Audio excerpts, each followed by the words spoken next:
Olá, seja bem-vindo a mais um Alesp Cidadania. No programa de hoje eu recebo o deputado Douglas Garcia, do PTB. Deputado, muito obrigado por ter aceito o nosso convite. Opa. Uma honra aí participar conosco. Eu que agradeço Guga, agradeço a todos da Rede Alesp. É um prazer sempre estar aqui. Eu espero conversar com vocês, falar um pouco sobre os meus projetos, minhas perspectivas para esse ano de 2021 e tudo aquilo que eu já fiz, né, no final do ano passado, já pensando nesse ano para a gente poder aproveitar o Legislativo. Esse ano está bastante ativo, bastante coisa bacana que a gente vai trabalhar aqui, combate ao coronavírus também e agora, se Deus quiser, a volta à vida ao normal. Deputado, começando com o retorno dos trabalhos do Legislativo Paulista no ano de 2021, qual que é a tua perspectiva aí do reinício dos trabalhos? Quais são suas proposições, suas discussões dentro do plenário? O que o senhor projeta aí para o seu eleitor? Bom, Guga, uma coisa que eu percebi diferente é que a gente não teve ordem do dia do ano passado antes do dia 15 de março, que foi antes da eleição da presidência da mesa, nova composição. Nós tivemos todas as sessões, mas a gente não teve nenhum projeto de importância a nível estadual, né, trazido aqui para a Assembleia, para poder debater e ser votado, pelo contrário do que está acontecendo esse ano. Então, eu acredito que o Legislativo está mais atuante, está mais ativo. A gente hoje, por exemplo, nós temos a ordem do dia com projetos do governador, com projetos de deputados, e são muitos projetos de deputados que estão sendo debatidos, que vão ser votados, ou seja, a gente tem uma oportunidade maior. Eu estou vendo que esse ano a produtividade legislativa da Assembleia vai ser maior do que a do ano passado. Legal, o senhor tem apresentado aí vários projetos, né? Um deles aqui, que eu tenho cópia, né? Reconhece como atividades essenciais para a população do estado de São Paulo as atividades envolvidas por academia, comércio varejistas, bares, restaurantes, salões de beleza e etc. Deputado, qual que foi o que te motivou a apresentar esse projeto? Bom, o Supremo Tribunal Federal entendeu que é de competência dos estados controlar a quarentena, fazer o controle daquilo que é relacionado à questão do combate ao coronavírus.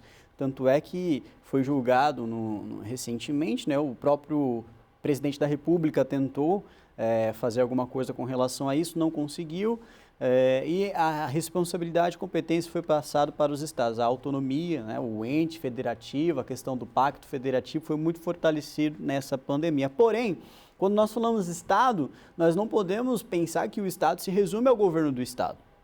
O governo do estado não é o estado de São Paulo. O estado de São Paulo, ele é muito maior do que isso. O estado de São Paulo possui os três poderes: o legislativo, o executivo e o judiciário. O executivo é um dos três. É função e também é competência do legislativo trabalhar nas questões envolvendo o controle da quarentena. Ou seja, nós, como deputados estaduais aqui na Assembleia de São Paulo, podemos muito bem reconhecer como atividades essenciais as academias, comércio varejista, bares e restaurantes, salões de beleza, shoppings, praças de alimentação, escritórios, né, de advocacia, contábil, imobiliárias, áreas de eventos, aí o próprio poder legislativo. Ou seja, eu estou encaixando aqui essas atividades porque eu considero isso daqui como essencial.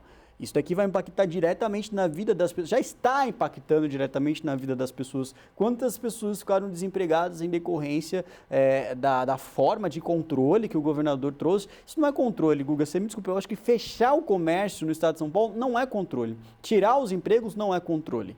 Nós fazermos com que as pessoas consigam trabalhar, trazer sustento para a sua própria casa e, ao mesmo tempo, fazer com que o nível de contágio não aumente, isso sim vai ser controle. Encontrar métodos de trazer à população meios de subsistência para que eles continuem a vida deles trabalhando e, ao mesmo tempo, combate o coronavírus. É possível? É possível, sim. A gente pode trabalhar nisso. Quantas propostas, quantos decretos a gente já fez aqui na Assembleia que, infelizmente, não foi sequer nem pautado. Então, eu trouxe esse projeto aqui, eu acredito que isso é essencial. É muito fácil o governador querer fechar o comércio quando o salário dele está garantido no final do mês. Então, eu trouxe isso daqui porque eu acredito que isso é primordial para essa Assembleia debater nesse momento. Ora, deputado, na sua visão, qual que é a saída que nós temos para esse momento que é crise mundial, né? Mas o Brasil e o estado de São Paulo, quais as saídas que nós temos, qual a solução para essa crise sanitária? A participação de todos, não existe participação de ninguém, só existe participação do governo de cada estado. Aqui em São Paulo, principalmente, é só o governador. Você vê outros deputados também querendo intervir, participar, o Poder Legislativo participar, mas não existe uma participação efetiva.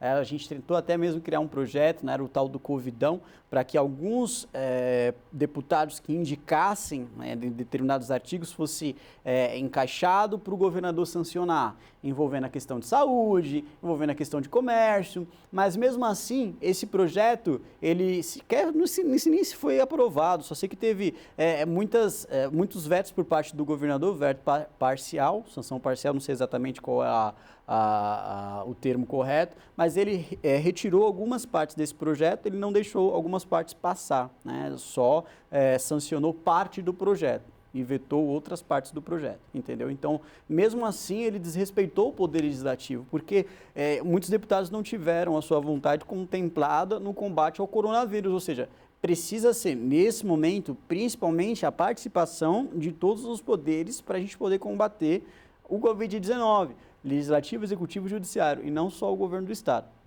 Agora, deputado, outro projeto que o senhor apresentou recentemente na casa é o 406 de 2020, que proíbe a atribuição a bens públicos de qualquer natureza pertencentes ao Estado de São Paulo de nome de pessoa que tenha notabilizado pela defesa de práticas de terrorismo, deputado. Eu gostaria de saber de onde veio essa iniciativa de propor esse projeto. Bom, vamos lá.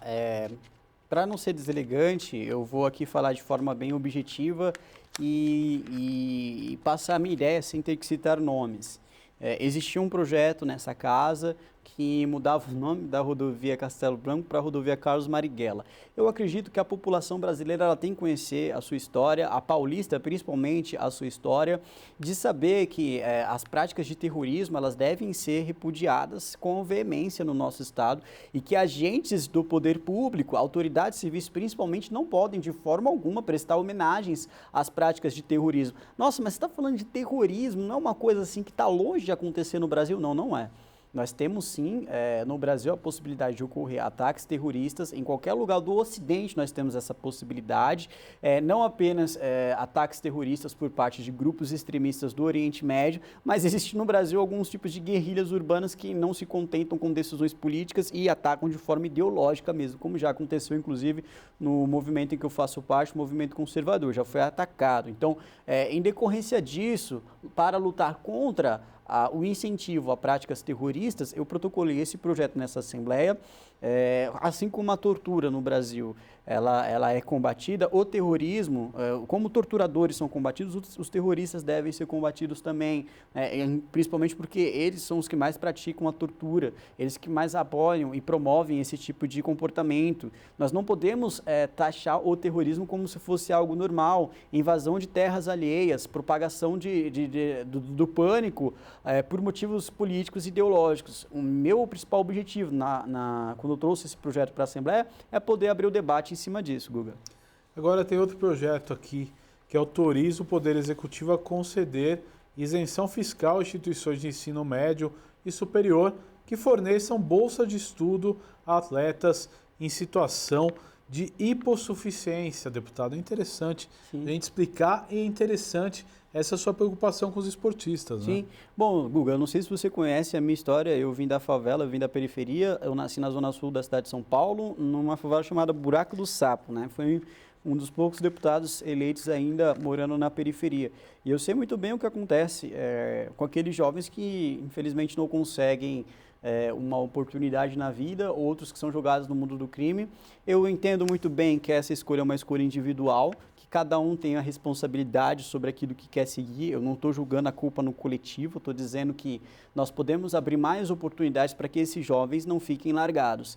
E uma das formas que eu encontrei através desse projeto que fornece bolsa de estudos a atletas em situação de hipossuficiência. No Brasil, é incrível o quanto o Brasil é um país capaz de produzir atletas que conseguem chegar no topo do mundo sem nenhuma estrutura. É incrível, nós temos histórias, nós temos exemplos e eles vêm trabalhando nisso, né? Seja no âmbito de esportes, de qualquer tipo de modalidade, artes marciais, futebol, grande impacto, enfim. todos esses atletas que trabalham em diversos tipos de modalidades não têm estrutura suficiente para conseguir alcançar um nível mundial, mas mesmo assim alcançam, mesmo assim vencem campeonatos mundo afora. Então, a minha ideia é fazer com que essas instituições de ensino que forneçam a esses atletas a possibilidade deles conseguirem treinar, a possibilidade deles possuírem estrutura para se desenvolver melhor, para conseguir alcançar, fazer com que essas instituições sejam incentivadas a abrir as portas para esses atletas. É por isso que eu conto com o Estado para poder fazer aquilo que muitas vezes o Estado não consegue, que o Estado muitas vezes não tem competência, além de tirá-los do mundo do crime, porque isso afasta, de certa forma, aqueles que são não só os hipossuficientes, quem é rico, quem é classe média também entra no mundo do crime, não é uma questão de social. Porém, eu acredito que é um chamativo muito grande e aqueles que hoje são hipossuficientes têm menos condições de possuir uma estrutura melhor para conseguir treinar e conseguir se desenvolver e conseguir alcançar os seus objetivos na modalidade de esporte que ele escolher. Então, eu acredito que as instituições que serem beneficiadas pelo Estado, que forem beneficiadas pelo Estado, vão estar fazendo um serviço muito grande que o Estado muitas vezes não consegue alcançar. O senhor acredita, então, no esporte como fator aí de transformação da vida das pessoas? Com certeza. O esporte é um fator essencial de transformação na vida das pessoas. Inclusive, eu esqueci o nome do autor, é Alessandro. O sobrenome eu esqueci, mas é Alessandro o primeiro nome. Ele tem um livro que fala sobre isso, o esporte impactando diretamente na vida das pessoas, né? A questão cultural, a questão filosófica do esporte na vida das pessoas, no comportamento do ser humano. Agora, deputado, outro projeto é o 437 de 2020, que institui a obrigatoriedade de consentimento dos pais e responsáveis para alunos menores de idade participarem de atividades promovidas aí por entidades privadas, instituições, organizações não governamentais nas escolas públicas do Estado de São Paulo. Por que da proposição desse projeto? Existem muitas instituições, muitas ONGs que vão até as escolas públicas, escolas do município, escolas do estado, e propagam ideias que muitas vezes vão contra a vontade dos próprios pais. Inclusive, o Brasil, ele é signatário, tem até aqui na justificativa do projeto, disposto no item 4 do artigo 12 do Pacto San José da Costa Rica, que prevê os pais, e quando for acaso os tutores, têm direito a que seus filhos e pupilos recebam educação religiosa e moral que esteja de acordo com suas próprias convicções. O Brasil é signatário deste pacto. E o Brasil precisa respeitar o que está escrito nessa lei. Como uma ONG ou uma instituição vai até uma escola e prega o contrário das questões religiosa e moral que os pais acreditam, né, que os pais possuem, que a família possui, sendo que o Brasil é signatário de uma lei que diz exatamente o contrário. Então, os pais precisam ter o controle sobre a educação religiosa e moral dos filhos. Para que isso ocorra, os pais precisam ter ciência do que acontece na escola. E a escola muitas vezes não passa. Você vê, às vezes, a criança ela é levada até mesmo para manifestações que são radicalmente contra as ideias dos pais. Coloca as crianças nos ônibus e vai para sei lá onde.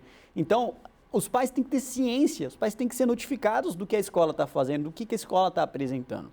Meu objetivo com esse projeto é dar mais força, mais poder aos pais no controle da educação moral e religiosa dos filhos. Isso é primordial e o Estado não pode intervir nisso. E se for intervir, tem que pedir autorização dos pais, dependendo do tema, né? Então, esse projeto aqui é um projeto que foi muito bem embasado, ele não fala apenas de instituições, como também fala a respeito de personalidades políticas que vão até determinado local para poder fazer essas palestras. Então, é muito bem estudado e é um dos projetos que eu tenho como objetivo de aprovar aqui na Assembleia. O senhor, antes de propor, constatou muitos casos? Sim, assim? Nossa, inúmeros casos, né? Aqui eu tenho o Instituto Alana, por exemplo, é um instituto que gosta bastante de fazer palestras a respeito desse tipo.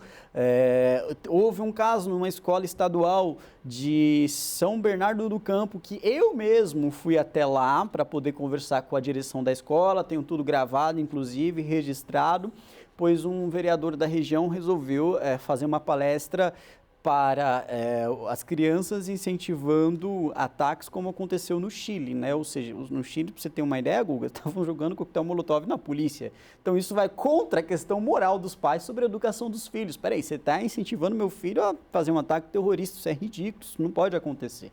Então meu trabalho é bastante embasado nisso. Sei que são questões polêmicas, mas são questões que eu trabalho, eu me preocupo com isso, porque eu sei que mexe na base, na raiz da educação e que, infelizmente, tem resultados para aqueles que querem utilizá-la para fazer o mal. Então, eu quero combater esse tipo de doutrinação, assim dizer.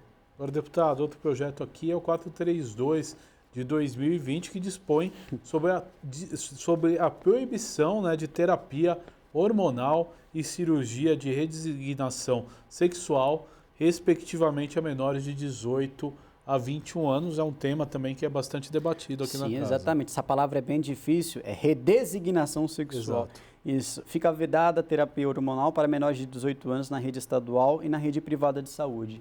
Bom, houve denúncias de crianças que estão sendo incentivadas a fazer esse tipo. A criança é incentivada, a criança não decide nem sobre si mesma, né? Menores de idade principalmente. Mas o meu intuito aqui, Guga, é fazer com que as pessoas entendam que as crianças não têm condições de decidir nada sobre a questão de sua vida sexual. Entende? Muitas vezes o Estado quer intervir a respeito da orientação sexual das crianças, até mesmo incentivando-as a tomar determinados produtos para conseguir atingir alguma coisa que atenda às suas características físicas. Eu quero deixar meu cabelo crescer mais, tirar, sei lá, outras coisas, encaixar outras coisas, que eu quero ficar parecida com sei lá quem, uma personalidade feminina do mundo artístico, e dizendo isso para um menino, né? O menino dizendo isso para, sei lá, uma pessoa X ou Y que quer incentivá-la a fazer isso, né? Então, isso acontece muitas vezes e a gente precisa combater. Por quê? Vou dizer uma coisa, a questão da sexualidade, ela é bastante íntima, ela é bastante particular, ela é bastante privada, e uma criança não tem condições de tomar uma decisão que vai impactá-la para o resto da vida. Para o resto da vida, entende? Imagina, meu Deus do céu, um pai ou uma mãe poder responder para o seu filho, né, daqui a, sei lá, 10 anos, pai, mãe, por que eu sou assim, por que eu sou assado, entende? Por que eu sou dessa maneira, dessa forma? Tomar uma decisão de forma tão precoce quando a criança não tem nem maturidade para decidir sobre si mesma, ou até mesmo os pais ou responsáveis decidindo, porém a criança pode futuramente mudar de ideia. Quantas pessoas, né, infelizmente nós temos aí na comunidade LGBT, como eles gostam de falar nesse termo, na comunidade LGBT, o número de suicídios, o número de pessoas que são transexuais ou travestis que se levam ao suicídio. A minha preocupação, justamente, é com decisões precoces que vão acabar impactando na vida dessas pessoas e que futuramente possa acontecer uma tragédia. Eu não quero que isso ocorra com as nossas crianças. Deputado, outro projeto que o senhor propôs aqui na Assembleia Legislativa foi o projeto 431 de 2020, que cria o programa Provida. Nos diga o que é essa proposta, como funciona esse programa. Maravilha. Acredito que você conheça o programa Santa Casa Sustentáveis, é um programa, aproveitando, né, o governo diminuiu o repasse às Santas Casas Sustentáveis, mas, enfim, é um programa que ajuda as Santas Casas, ou seja, que são entidades privadas, particulares, a atender a população através de um repasse estadual, recursos do Estado, recursos do Tesouro do Estado. O meu objetivo com o programa Provida é auxiliar aquelas instituições que fazem uma espécie de preparo da mulher gestante desde o pré-natal, desde o início da gravidez, acompanhando até após a gestação, após dar à luz ao filho, continuar acompanhando o bebê e etc. Meu intuito é fazer com que essas instituições como a Serve, existe uma aqui na cidade de São Paulo chamada Serve, com C, né, começa com um C de caça. E essa instituição ajuda muito as mulheres que estão gestantes. O intuito principal, o objetivo principal é diminuir o número de abortos no estado de São Paulo. Porque se ela possui um acompanhamento, se ela possui estrutura para ser bem atendida, muitas vezes eles prestam um serviço psicológico também, porque às vezes a mãe é muito novinha, Você tem crianças de 16, adolescente, criança, 16 anos já está grávida, 14 anos já está grávida, não tem condições psicológicas para conseguir ir adiante, recebe o acompanhamento psicológico da SERV. E a SERV é uma instituição que não recebe subvenção do Estado. Se tivéssemos mais, se possuíssemos mais, se mais instituições assim existissem, mais atendimento às grávidas com hipossuficientes, ou seja, que não têm condições, né, de arcar com os custos da gravidez, mais atendimento as mais jovenzinhas receberiam acompanhamento psicológico e menos número de abortos nós teríamos no estado de São Paulo. Então, meu objetivo com esse programa Provida é sim auxiliar e salvar as duas vidas, tanto a vida da mãe quanto a vida da criança.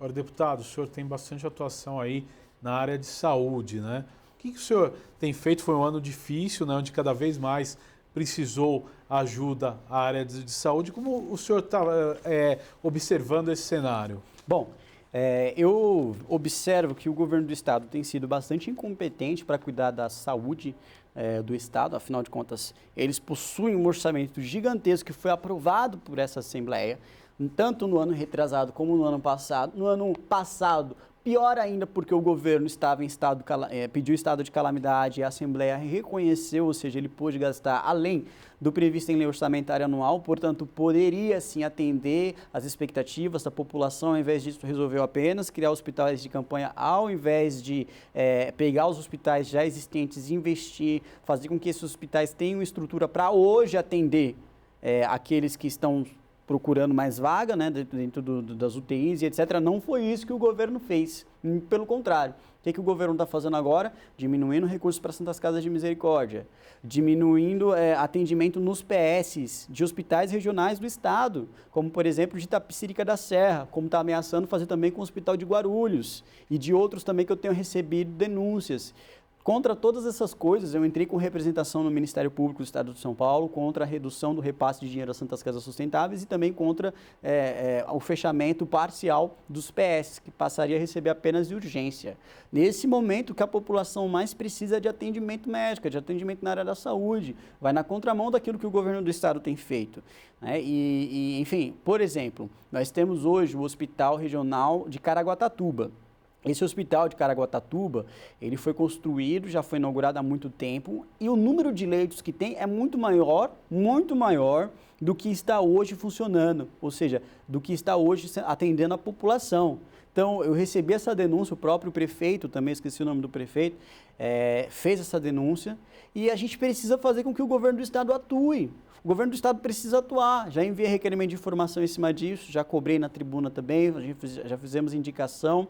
Essas são as minhas atuações apenas esse ano, viu? No ano passado a gente teve bastante também, mas apenas esse ano que eu me recordo, são todas essas atuações que a gente está trabalhando, bem no iniciozinho já, né, do mandato. A gente já passou uma semana, né, desde o retorno às atividades legislativas, mas graças a Deus a gente já está trabalhando bastante para que a população tenha um atendimento na área da saúde.